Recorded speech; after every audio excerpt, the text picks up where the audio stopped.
সেই হয় রাবণ, এটার একটা প্রতিফলন আর কি। এটা নিয়ে আরো অনেক নাট্যমঞ্চ বানায়, আরো অনেক নাটক বানায়, আরো কুসুম কুসুম যে বিরোধিতার কথা আমরা শুনি, সেই সংসদে জাস্ট সংসদীয় বিতর্কের মাধ্যমে কুসুম কুসুম বিরোধিতাটা আমরা দেখছি। মানে আমার একটা অধিকারের জন্য রাজপথে যদি আমার 3 থেকে 4 বার নামতে হয়, তাহলে আমার জীবনের আর অন্য কাজগুলো আমি করবো কখনো? আমি ছাত্রী সংস্থার, বা আমি শিবিরের, বা আমি অমুক দলের, আমি তমুক দলের। এই যে আমার অধিকার নিয়ে আমি কথাটা বলতে পারছি না, অধিকার নিয়ে কথা বলার যদি কোনো জায়গা না থাকে, আমি অধিকারের লড়াইটা তাহলে করবো কিভাবে?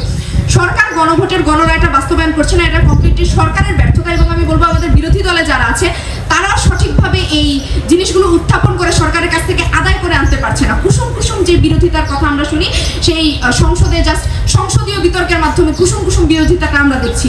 তো সংসদীয় বিতর্ক যদি ওরকম ভাবে স্ট্রংলি করা হয়, বিরোধী দল যদি তৎপর হয়, এবং সরকার দল আসলে বলবো যে আমাদের আগের যে বক্তারা আছেন তারা অলরেডি বলে গেছেন, সরকার দল আসলে এই জুলাইয়ের রক্ত মারিয়ে, জুলাই শহীদদের রক্ত মারিয়ে, জুলাই গণ অভ্যুত্থানে যে মেয়েরা রক্ত দিয়েছে, সেই নারী শহীদদের রক্ত মারিয়ে এখানে এসে বসেছে। জুলাই গণ অভ্যুত্থানের উপরে তৈরি হওয়া জুলাই সনদ এখন তারা বাস্তবায়ন করতে চাচ্ছে না। এটা অবশ্যই যে যায় লঙ্কায় সেই হয় রাবণ, এটার একটা প্রতিফলন আর কি। তারা তাদের যখন সময় ছিল, তারা যখন শোষিত হয়েছে, সেই শোষিত হওয়ার সময়টা থেকে উত্তরিত হয়ে তারা এখন শোষকের পর্যায়ে এসে বসেছে। শোষকের চেয়ারে যখন এসে বসেছে, তখন তাদের চরিত্র সেই রকমই হবে, সেটা হওয়াটাই স্বাভাবিক। এটা আমাদের বাংলা জাতির চিরায়ত চরিত্র। এখান থেকে আমরা কাউকে বের করে আনতে পারতেছি না, এটা আমাদের জাতিগত একটা ব্যর্থতা। সরকার গণভোটের গণরায় বাস্তবায়ন করছে না, এটা কমপ্লিটলি সরকারের ফেলিওর। এবং এই গণভোটের গণরায়টা যদি বাস্তবায়িত করতে সরকার আরো বেশি প্রলম্বিত করে এবং আরো বেশি এটাকে দীর্ঘায়িত করে, এটা নিয়ে আরো অনেক নাট্যমঞ্চ বানায়, আরো অনেক নাটক বানায়, আরো নানা ধরনের সংবিধান, এই জিনিসগুলোর, এই আইনের ফাঁকফোকর, এটা সেটা, এই জিনিসগুলো যদি তারা দেখাতে থাকে, এটা যেমন নারীদের উপরে এটার খারাপ প্রভাব আসবে, পুরো জাতির উপরে খারাপ প্রভাব আসবে। মেয়েরা অলরেডি রাজপথে রক্ত দিয়েছে, মেয়েরা অলরেডি তাদের রাজপথে তাদের লড়াই সংগ্রাম করেছে, তাদের ঘাম ঝরিয়েছে, তাদের মূল্যবান সময় দিয়েছে। আমি একজন স্টুডেন্ট, আমার লাইফ থেকে অনেকটা সময় চলে গিয়েছে এই রাজপথে লড়াই সংগ্রাম করতে করতে। আমি চাইবো না বারবার রাজপথে আমার অধিকারের জন্য লড়াই করতে। আমার একটা অধিকারের জন্য রাজপথে যদি আমার 3 থেকে 4 বার নামতে হয়, তাহলে আমার জীবনের আর অন্য কাজগুলো আমি করবো কখন?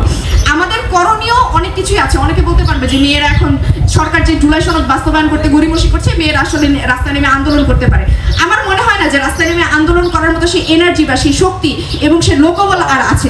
মেয়েরা আসলে ওই পরিমাণে এখন আর নাই, বা মেয়েরা আসলে রাজপথে নামতে অতটা ইন্টারেস্টেড না। ওই যে বললাম, আপনারা ট্যাগিং করছেন, আপনারা ফ্রেমিং করছেন, আপনারা একটা বাজে অ্যাঙ্গেল থেকে একটা রিল নিয়ে ছেড়ে দিচ্ছেন, আপনার ভিউ ব্যবসা হচ্ছে, এক দল আরেক দলের মেয়েদেরকে নিয়ে স্লাট শেমিং করে তারা মজা নিচ্ছে, তাদের রাজনীতিটা উপরের দিকে উঠে যাচ্ছে। কিন্তু যে মেয়েরা রাজনীতিতে আসছে, সে যে দলের মেয়ে হোক না কেন, আমি বলবো প্রত্যেকটা দলের মেয়ে, প্রত্যেকটা রাজনৈতিক দলের মেয়েরা আসলে এখানে নোংরাভাবে ফ্রেমিংয়ের শিকার হওয়ার কারণে তারা রাজনীতি থেকে দূরে সরে যাচ্ছে। সরকার গণভোটের গণরায় বাস্তবায়ন করছে না। কেন করছে না? আমরা তো গণভোট দিয়েছি, আমরা গণভোটের জন্য কাজও করেছি, আবারও আমাকে রাজপথে কেন নামতে হবে?